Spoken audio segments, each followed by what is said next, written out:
अभी एक quick introduction करते हैं बिल्डिंग कोड्स का, यानी जनरल बात करेंगे, इसमें कोई स्पेसिफिक कोड का इंट्रोडक्शन नहीं करेंगे, मे बी नेक्स्ट टाइम वो करें।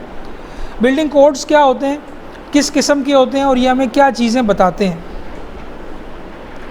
वी नो ऑलरेडी कि structural engineering might have started from this realization कि कोई लोड है और मटेरियल्स के अंदर कोई इनहेरेंट रेजिस्टेंस है और फिर इनके दरमियान एक रिलेशनशिप है जो स्टिफनेस से क्वांटिफाई किया जा सकता है, कोई रिलेशनशिप है। अगर आप एक फॉर्मल एवोल्यूशन या मेजर माइलस्टोन्स देखें जो साइज़मिक डिज़ाइन या स्ट्रक्चरल डिज़ाइन में इन जनरल वो हिस्टोरिकली जिस तरह से इवॉल्व हुए हैं जो कॉन्सेप्ट, उनको देखें तो वो कुछ इस तरह होंगे। अभी तक की डिस्कशन भी इसी पैटर्न पे चली है कि सबसे पहले तो हम अलाउएबल स्ट्रेस डिज़ाइन पे थे कि कोई अलाउएबल स्ट्रेसेस होने चाहिए और अप्लाइड लोडिंग की वजह से प्रोड्यूस स्ट्रेसेस इन अलाउएबल से ज़्यादा नहीं होने चाहिए। फिर फैक्टर ऑफ सेफ्टी के पार्शल होने का कॉन्सेप्ट आया कि लोडिंग वाली साइड डिफरेंट और एक्शन वाली साइड डिफरेंट, स्ट्रेंथ वाली साइड, या इवन लोडिंग वाली साइड में भी डिफरेंट टाइप्स के लोड के लिए फैक्टर ऑफ सेफ्टी डिफरेंट होना चाहिए। फिर लिमिट स्टेट डिज़ाइन का कॉन्सेप्ट आया कि हर पॉसिबल तरीका पहले से सोचा जाए जिसमें स्ट्रक्चर फेल हो सकता है, फिर उसको बैक देखा जाए कि अब इसके अगेंस्ट हम क्या एक्शन लें। फॉर्मली फिर अल्टीमेट स्ट्रेंथ डिज़ाइन आ गया जिसमें ये सारे कॉन्सेप्ट कंबाइन हो गए।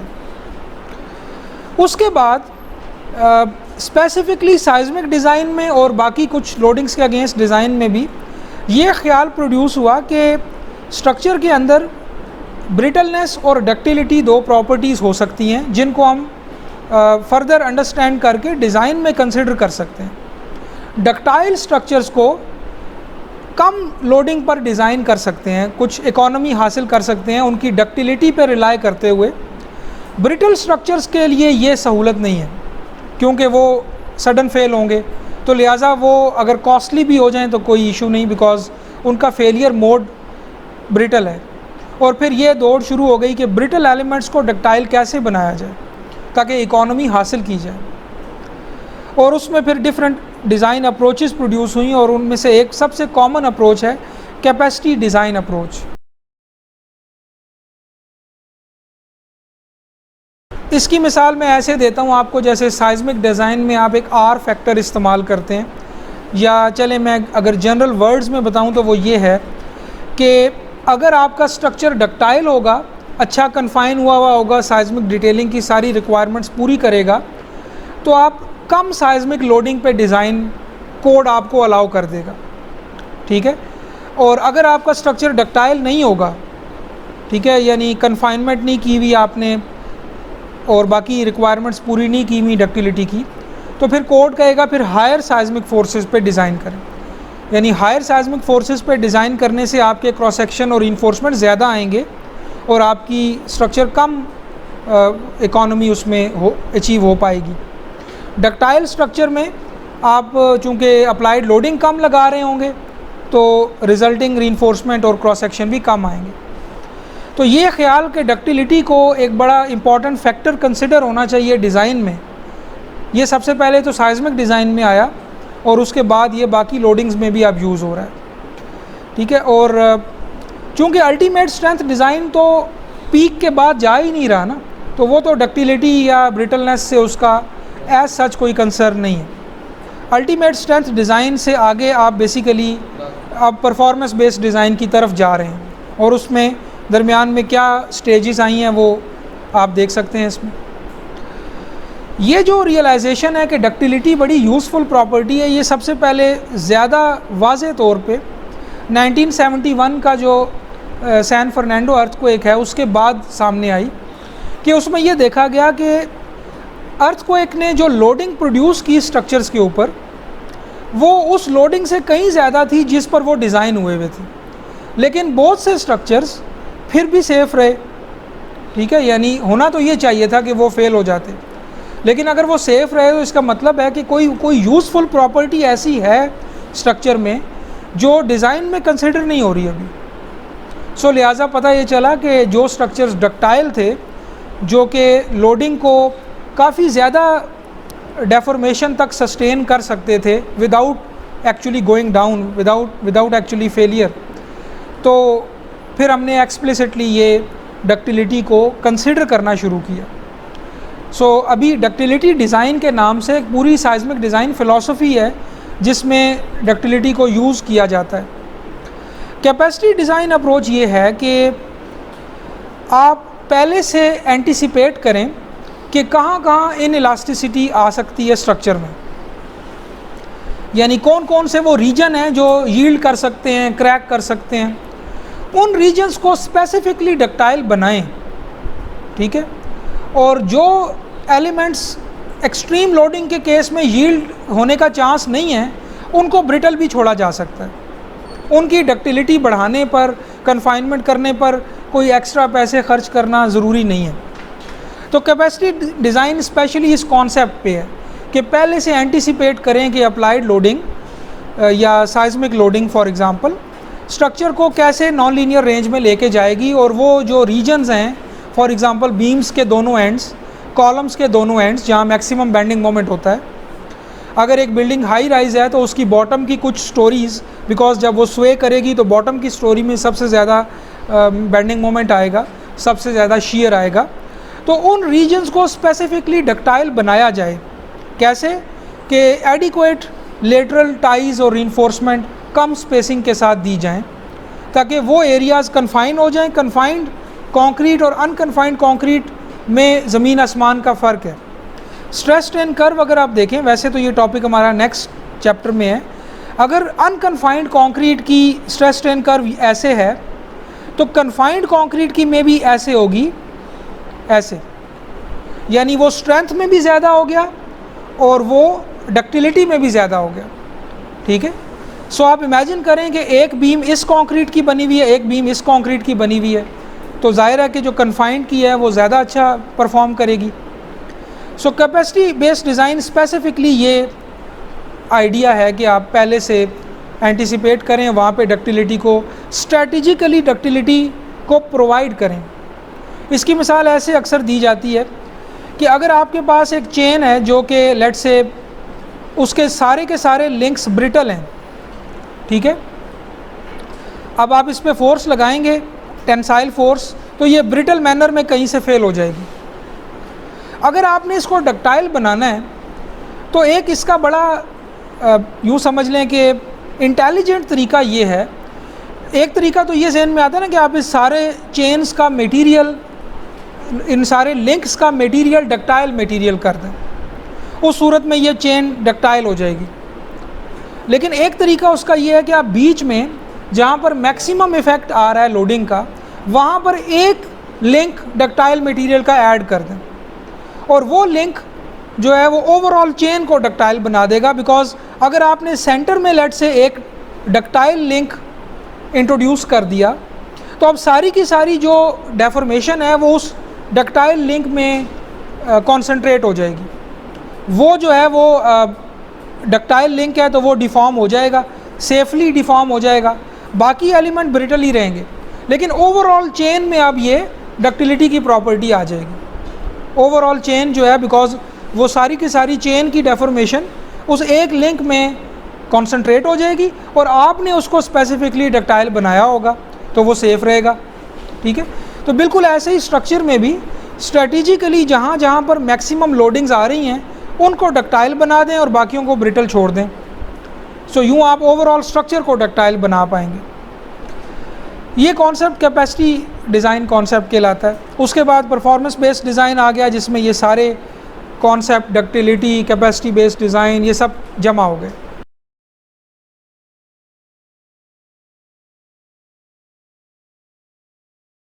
बड़ी स्पेसिफिक रिक्वायरमेंट्स हैं कि स्ट्रक्चर को कैसे डक्टाइल बनाया जा सकता है। उसमें यह है कि आप स्टील के ऊपर भी रिक्वायरमेंट्स हैं कि स्टील डक्टाइल होना चाहिए। ये वो ना हो जैसे मैंने लास्ट स्लाइड में एग्जांपल दी है, जिस यील्ड पर उसको डेजिग्नेट किया गया उस पे यील्ड हो जाए वो, ठीक है। और फिर उसकी स्पेसिंग बहुत कम हो टाइज़ की, लेटरल टाइज़ की, कि वो बीच में कोर कंक्रीट को बड़ा अच्छा कन्फाइन करे। सो वो जो क्रैकिंग के इश्यूज़ हैं ना, वो तो लॉन्गिट्यूडनल स्टील के डाया के बहुत ज़्यादा हो जाने की वजह से आते हैं। ट्रांसवर्स स्टील तो बहुत अच्छा इफ़ेक्ट देगी कन्फाइनमेंट का, अगर आप उसको प्रॉपरली डिज़ाइन करें। सो आम तौर पे डिज़ाइन में भी सिर्फ लॉन्गिट्यूडनल स्टील के डिज़ाइन का पे ज़ोर दिया जाता है। ट्रांसफ़र स्टील का डिज़ाइन भी बहुत इम्पॉर्टेंट है इस वजह से कि देखें ना, उसने एक तो शीयर रेजिस्ट की जो उसका प्राइमरी काम था, उसके बाद उसने कोर कंक्रीट को यहाँ से उठा के ऊपर शिफ्ट कर दिया, यानी उसको सिग्निफिकेंटली इम्प्रूव कर दिया ट्रांसफ़र स्टील ने। यही वजह कि स्पाइरल के लिए आपको कम फैक्टर ऑफ सेफ्टी अलाउ किया गया है, ठीक है। सो कन्फाइनमेंट जो है वो बहुत इंपॉर्टेंट पैरामीटर है, आगे किसी चैप्टर में इस पे बार बार मैं ज़ोर दूंगा। परफॉर्मेंस बेस्ड डिज़ाइन का टिपिकल रिज़ल्ट एक ये लाजमी होता है कि लॉन्गिट्यूडनल स्टील कम की जाए और ट्रांसफ़र स्टील बढ़ाई जाए, ठीक है। आपको ये इसकी तवक्को भी होगी बिकॉज उसमें सारा ज़ोर डक्टिलिटी पे है, तो लिहाजा ट्रांसफ़र स्टील बड़ी इम्पॉर्टेंट बन जाती है। और जो ओवर स्ट्रेंथ अगर कोई किया हुआ है आपको टेंसाइल स्टील को बहुत ज़्यादा दे के, वो क्लियरली सामने आ जाएगा नॉन लीनियर एनालिसिस से। परफॉर्मेंस बेस्ड डिज़ाइन में क्लियरली पता चल जाएगा कि बहुत ज़्यादा स्टील दिया हुआ है अगर ये किया जाए डिज़ाइन स्टेज पे पहले। सो ये चीज़ मैं यहीं पे क्लियर करूं, अगर किसी के जहन में अभी भी डाउट है कि परफॉर्मेंस बेस्ड डिज़ाइन करने से पहले एक डिज़ाइन आपके पास पहले से होना चाहिए। फाइनल क्रॉस सेक्शन और फाइनल रीइंफोर्समेंट होगी तो वो फिर एज एन इनपुट जाएगी परफॉर्मेंस बेस्ड डिज़ाइन में, ठीक है। यानी नॉन लीनियर मॉडल बनाने के लिए फाइनल रीइंफोर्समेंट और फाइनल क्रॉस सेक्शन चाहिए। तो टिपिकल प्रैक्टिस भी यही है कि पहले कोड बेस्ड डिज़ाइन कर लेते हैं, फिर उस डिज़ाइन की परफॉर्मेंस चेक कर लेते हैं पीबीडी में। आजकल कोई नए कॉन्सेप्ट भी आ रहे हैं बाकी इंटरडिसिप्लिनरी फील्ड से स्ट्रक्चरल इंजीनियरिंग में। For example risk based design, consequence based design. ये अप्रोचेस ये कहती हैं कि कई दफ़ा ऐसा भी मुमकिन है कि स्ट्रक्चर की परफॉर्मेंस भी इंडिविजुअली उस एक स्ट्रक्चर की एक्सेप्टेबल हो, लेकिन ओवरऑल जो अर्थक्वेक के नतीजे में कॉन्सिक्वेंस है, यानी जो अल्टीमेट यूँ समझ लें कि अल्टीमेट नतीजा निकल रहा है आपकी किसी भी अप्लाइड लोडिंग की वजह से, वो कई दफ़ा ऐसा हो कि वो एक्सेप्टेबल ना हो। और अगर आप उसको भी डिज़ाइन में इंक्लूड करना चाहें, उस कॉन्सिक्वेंस को भी, पोटेंशियल कॉन्सिक्वेंस को भी शुरू से ही डिज़ाइन में कंसिडर करें, तो फिर वो कॉन्सिक्वेंस बेस्ड डिज़ाइन बन जाएगा। या कुछ लोग इसी की एक फॉर्म को रिस्क बेस्ड डिज़ाइन भी कहते हैं।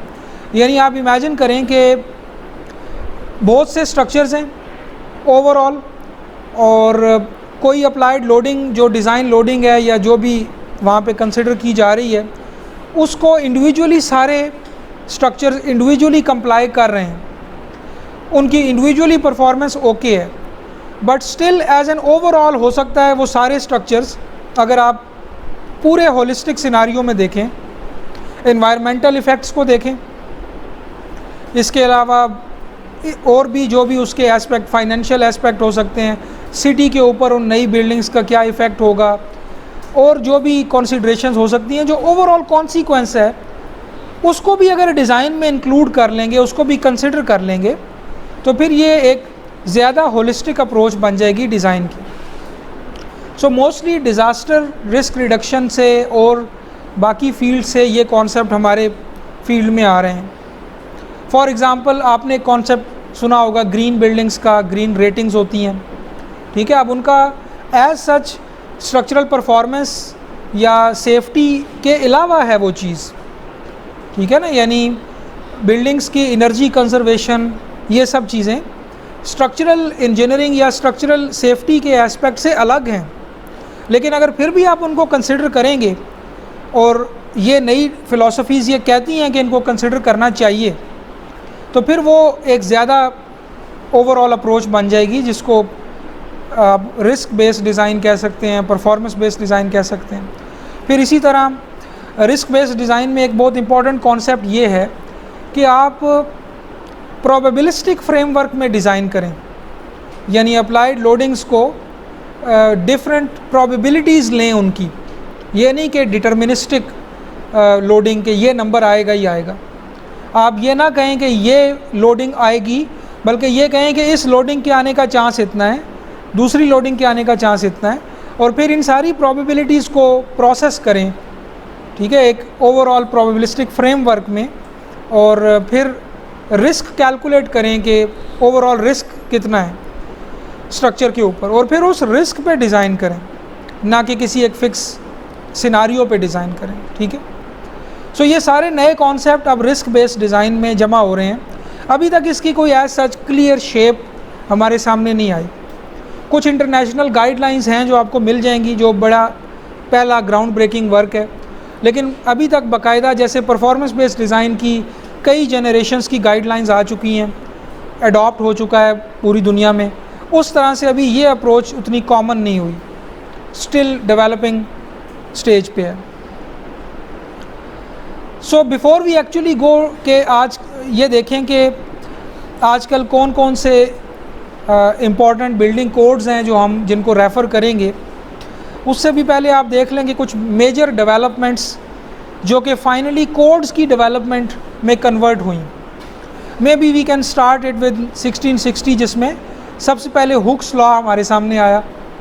वो हुक्स लॉ जो आज भी यूज़ करते हैं हम, F = KU, एक छोटे से स्प्रिंग पे भी वही इक्वेशन लगती है, और एक मल्टी स्टोरी 100 स्टोरी बिल्डिंग पे भी वही इक्वेशन लगती है।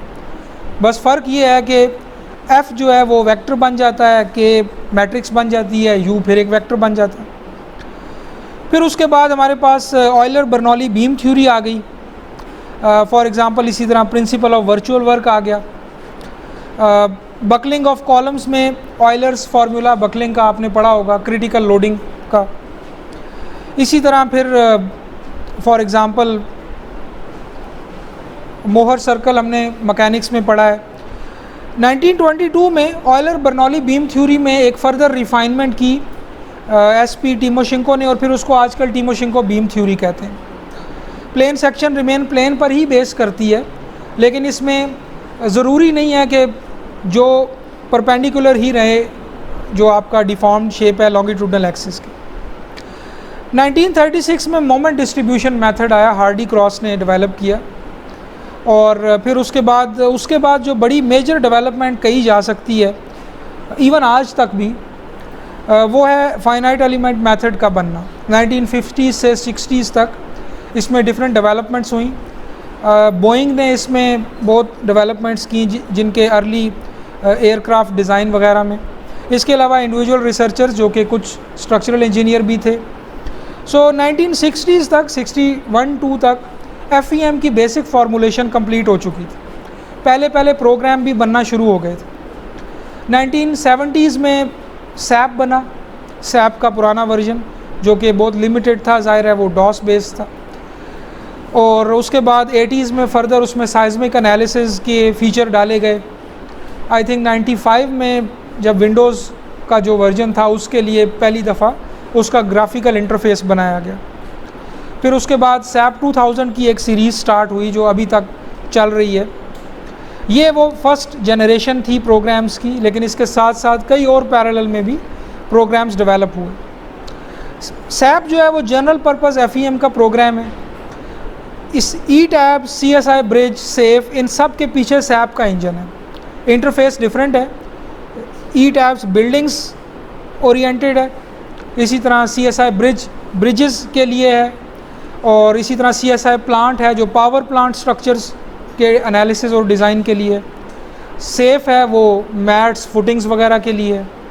इन सब के पीछे सैप का इंजन है। F = KU जो सॉल्व होता है वो उसी सैप फायर नाम के इंजन से सॉल्व होता है। इंटरफेस सिर्फ ये करता है कि आपकी ड्राइंग को जो आपने उसमें ड्रॉ किया होता है उसको एक फाइनाइट एलिमेंट मॉडल में कन्वर्ट कर देता है। ठीक है, वो आपको नज़र नहीं आ रहा होता, बट बैक एंड पे वो FEM मॉडल फाइनाइट एलिमेंट से सॉल्व होता है जो कि वही एक इंजन सॉल्व करता है।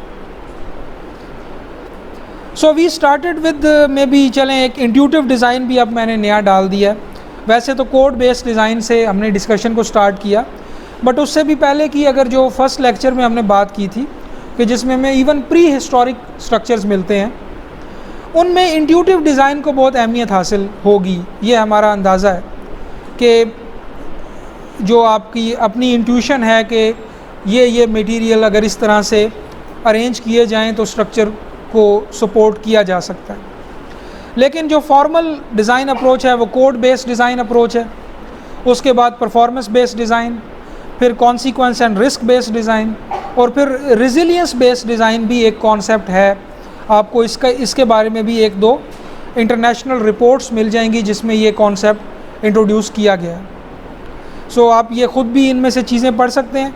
हमारा फोकस इस कोर्स में तो मोस्टली कोड बेस्ड डिज़ाइन ही होगा, ठीक है।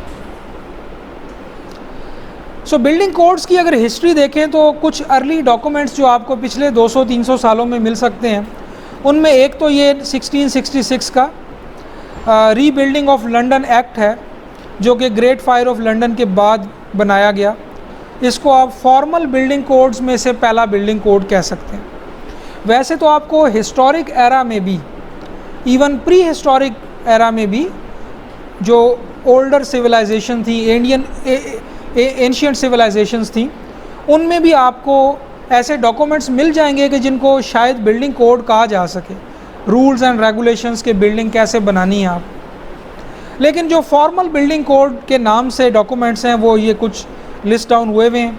1680 में the laws of the Indies, फिर 1844 में लंदन बिल्डिंग एक्ट, 1908 में पहला डॉक्यूमेंट जिसको बिल्डिंग कोड कहा गया वो बनाया गया।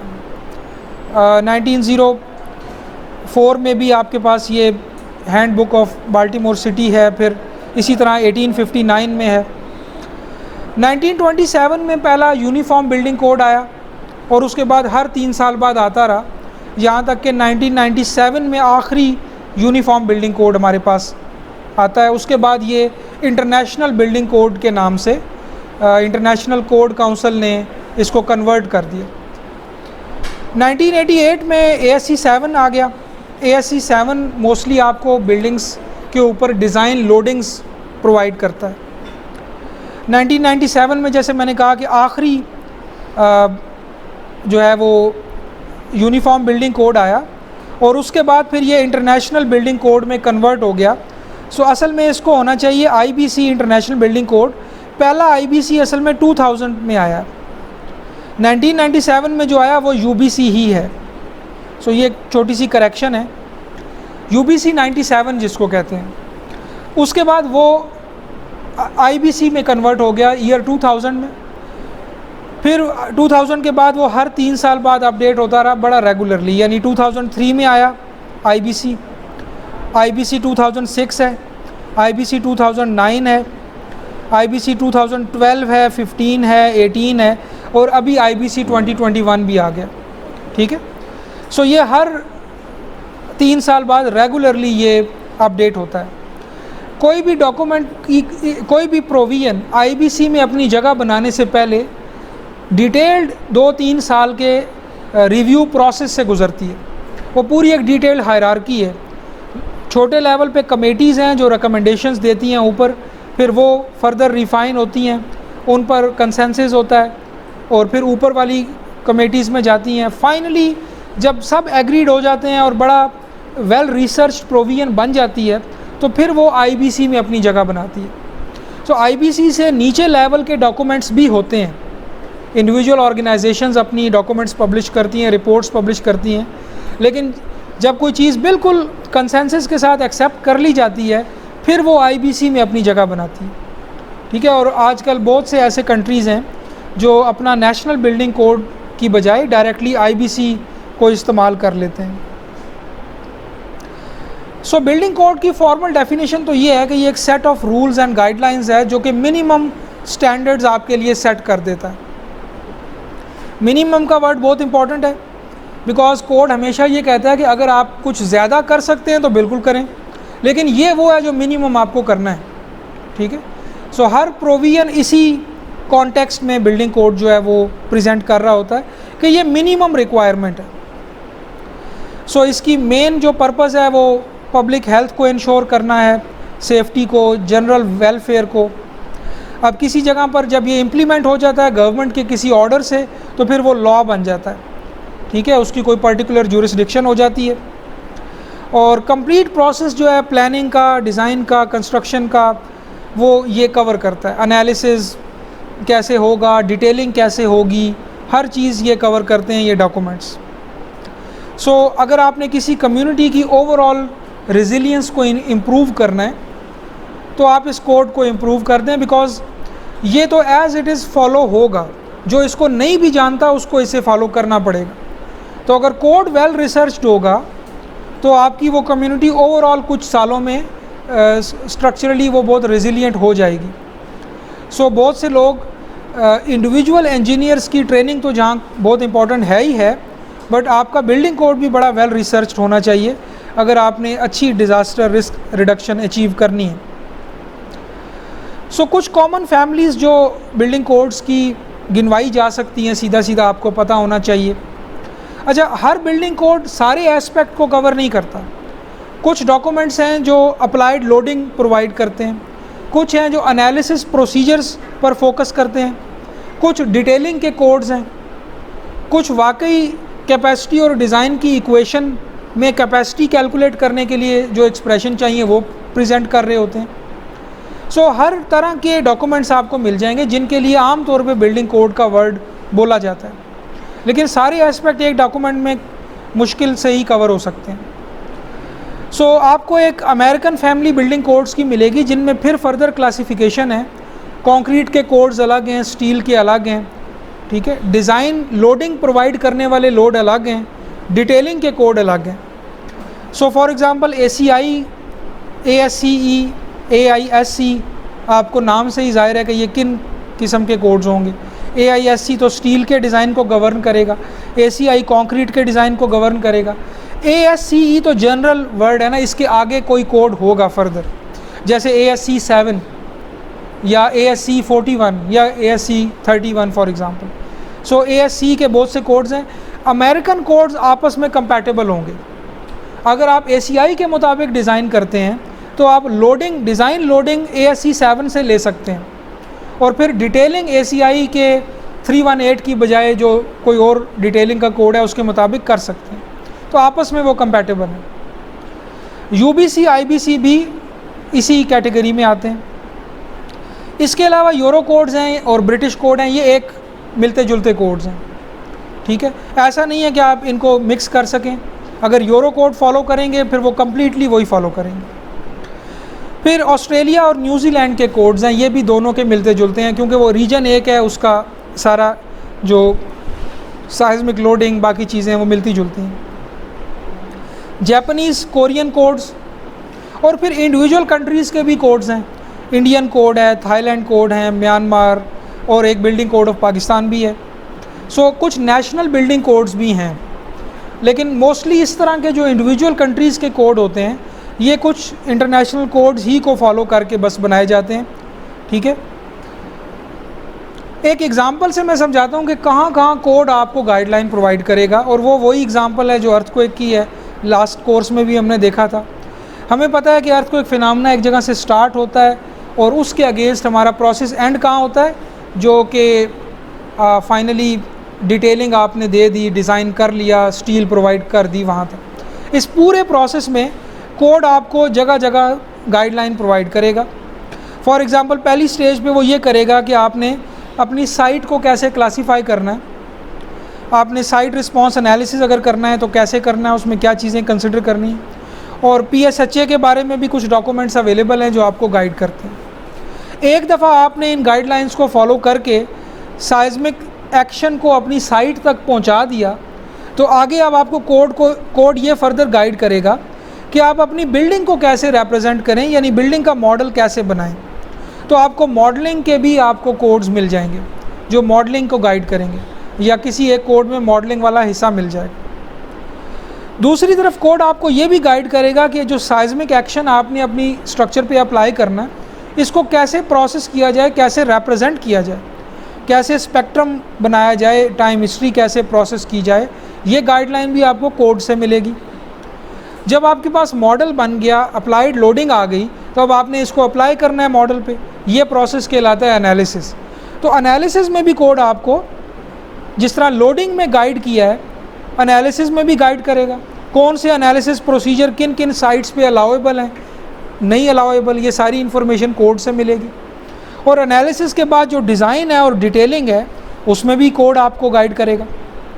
ठीक है, सो पूरे प्रोसेस तक कोड में आपको प्रोविजंस मिल जाएंगी जो आपको गाइड करेंगी कि यहाँ तक आपने जाना है। तो ये तो एक साइज़मिक की मिसाल है ना, विंड लोडिंग के बारे में, ग्रेविटी लोडिंग के बारे में, जनरल डिज़ाइन गाइडलाइंस, ये सारी आपको इस तरह के डॉक्यूमेंट्स में मिल जाएंगी।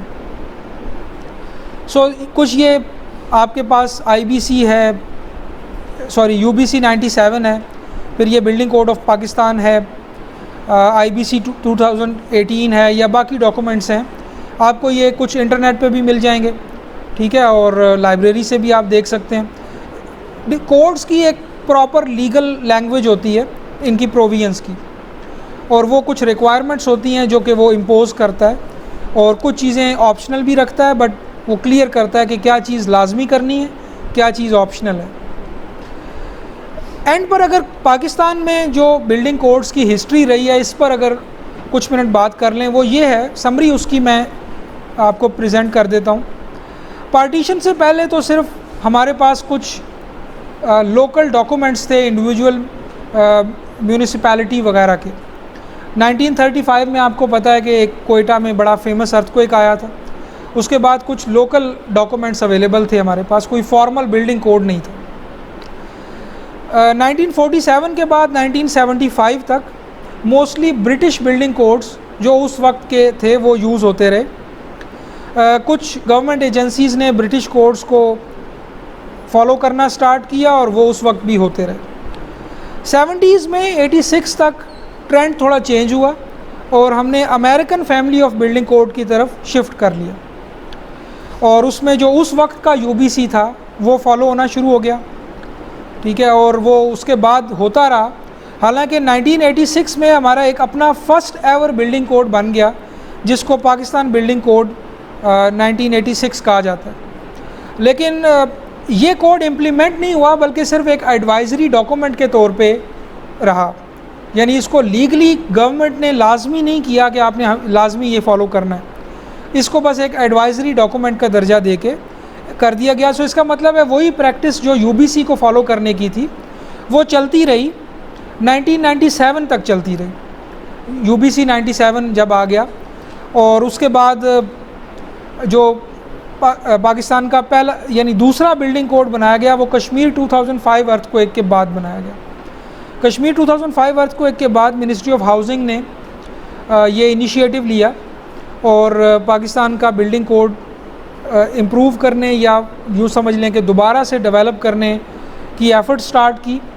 2 साल लगे इसमें, और इसमें पाकिस्तान का नया PSHA किया गया जो कि नेस्पाक ने किया, और उसके नतीजे में वो जोनेशन मैप बना जो अभी तक आप देखते हैं।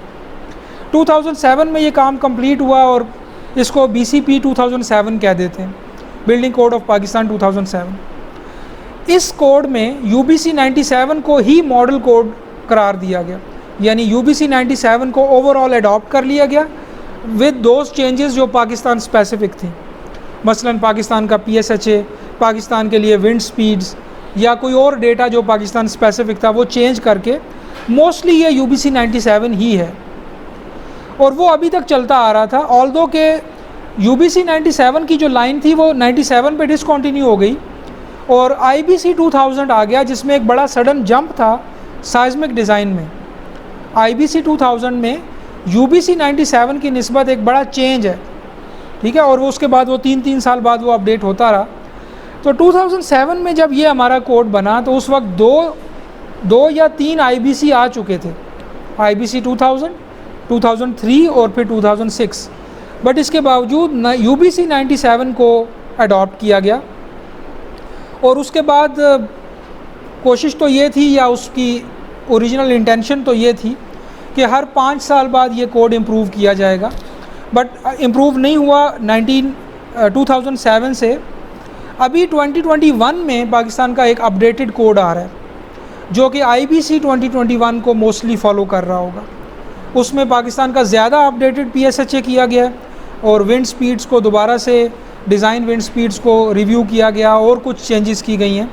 मोस्टली वो बेस करेगा IBC 2021 पे लेकिन उसमें पाकिस्तान स्पेसिफिक डेटा रिप्लेस किया गया। सो उम्मीद है कि वो 1-2 महीने में पब्लिक भी हो जाएगा। वो ड्राफ्ट बन चुका है और अभी वो आई थिंक उसकी फॉर्मल इनाग्रेशन होगी कुछ दिनों में। सो इसका मतलब ये है कि 2007 से 2020 तक या 2021 तक वही UBC 97 ही इफ़ेक्टिवली यूज़ होता रहा है। लेकिन अभी एक और सडन जंप आने लगा है। 2021 में हम UBC 97 से डायरेक्टली IBC 2021 पे शिफ्ट हो जाएंगे। सो हमें यूँ समझ लें कि कई लेवल्स ऑफ जंप्स हमने एक उसमें कवर करने हैं। सो फील्ड में आपको ज़्यादा इक्विप होना पड़ेगा अब IBC के साथ, ठीक है। सो जितनी पुराने कॉन्सेप्ट हैं, जो जोन्स, साइज़मिक जोन्स का कॉन्सेप्ट ख़त्म हो गया, उसमें साइज़मिक डिज़ाइन कैटेगरीज़ आ गई हैं, रिस्क जो है वो कैटेगरीज़ आ गई हैं। सो बहुत से नए कॉन्सेप्ट जो इवन IBC में भी वक्त के साथ इवॉल्व हुए हैं, वो हमने डायरेक्टली अडॉप्ट कर लिए हैं। सो ये है ओवरऑल हिस्ट्री पाकिस्तान में बिल्डिंग कोड्स की डेवलपमेंट्स की। सो बिल्डिंग कोड तो एक एस्पेक्ट है, जाहिर है कि इसमें अब फर्दर कुछ कहने की ज़रूरत नहीं है। ये अंडरस्टूड है कि रिसर्च एंड एकेडमिक्स, प्रैक्टिस यानी फील्ड जो आप लोग बनाएंगे अभी जाके, और ओवरऑल जो जनरल पब्लिक का रोल है, ज़ाहिर है कि डिसीजन मेकर अल्टीमेटली तो ओनर है ना।